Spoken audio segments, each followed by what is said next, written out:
One of the aims of this project is can we provide or present to the farmer an alternative way of farming where we can bring down his costs quite markedly while at the same time improve the animal performance, both in terms of live weight gain, the quality of the meat that's going into the supermarkets and the benefits of that to human health, but also most importantly do that at a much less cost to the farmer. So the increasing debt level that a lot of farmers have at the moment is going to come down. In addition to the soil indicators, we want to look at the pasture performance indicators. And two that I'd like to look at, firstly is the pasture quality.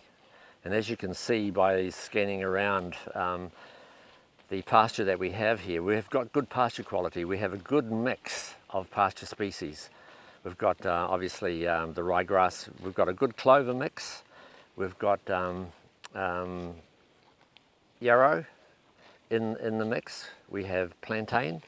So we're presenting a good salad to the animal. We've got to get away from this notion that the cow, the animal, will do fine on a ryegrass clover. That is yesteryear's technology. We now have to move to good species diversity within the pasture mix, and the pasture quality on this particular paddock is good. We have a good variety, and as you can see, the animals are right into it. And that's obvious, it's going to lead to good live weight gain, not to mention, because of the management practices that are now taking place, the omega-3s and the quality of the meat is going to be significantly improved. And on top of that, there's been a significant decrease in the cost of the fertilizer regime that's been applied to this particular farm. So very little nitrogen is now going on to the property compared with 4 or 5 years ago. And the cost per hectare of the type of fertilizer that's now being applied is significantly lower than what was applied in the past. But paradoxically, even though there's, if you like, less fert going on in terms of kgs per hectare, the soil tests are indicating there's a significant improvement in the fertility of the soil that's been picked up by the soil test and the pasture herbage test. So we have less nutrients supposedly going on, but because the type of fertilizer is beneficial to soil microbes, they're enabling the minerals that are in the soil to become readily available to the plant system. And that's translating in terms of quality of the herbage, in terms of the nutrient density of the pasture, which is obviously benefiting the animal. But another aspect related to pasture quality is the energy level within the pasture. How much sugar, carbohydrate, is the pasture actually providing to the rumen bugs to be able to break down the herbage into milk, meat and fibre. And one of the techniques that we can look at is the Brix refractometer. And we can take the refractometer, but first of all we take a little bit of sample, and I'll just sample some pasture now, just taking a representative mix of what we see here.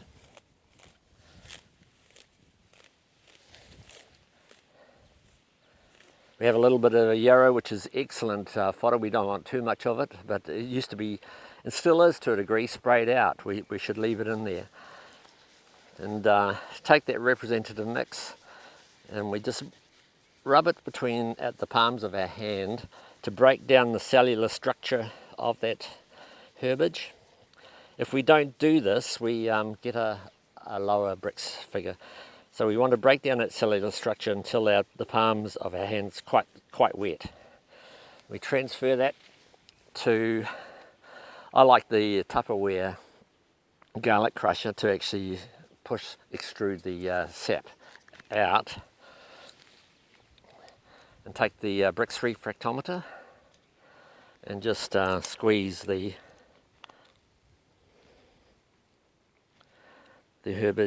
sap of the pasture onto the refractometer, and we just look up to see what it's reading. And that gives us a reading of effectively how much dissolved sugars, carbohydrates are in the system. that then enable the bugs, give the bugs the energy to actually break down that herbage and to produce the, as I said, the milk, meat and fibre that we're after. And do that in an efficient, low-cost way that at the end of the day reduces the debt level of the farming operation. And also it improves the environmental footprint, or I should say decreases the environmental footprint of the farming operation. So that's a very, very effective technique as to how well the animal can perform on a high sugar grass. And we don't have to apply high sugar grasses, as all we have to do is ensure that the soil and the herbage has the key sugar making elements. By those we're looking at almost in order of preference: phosphorus, calcium, boron, magnesium, sulfur and sodium. Those are the 6 key sugar making elements, and if we get those into the system, you can guarantee that your Brix levels, the energy level of the pasture, is going to increase significantly, which is all going to be good for maximising animal live weight gain and also milk solid production. It's a really good tool. I recommend this to all farmers, particularly dairy farmers, because if they have an option of 1 or 2 paddocks where the cows can go in, if they continually go into the high Brix paddock, it will show through at the end of the year in the vat. So what you want to do is you want to present the animal with a nutrient dense pasture and a sugar rich pasture. And by doing that, you're going to maximise animal performance. But also you're going to reduce the environmental footprint of a farm. And looking at the way the animals are taking the pasture, it's nice to see. They're obviously enjoying the experience.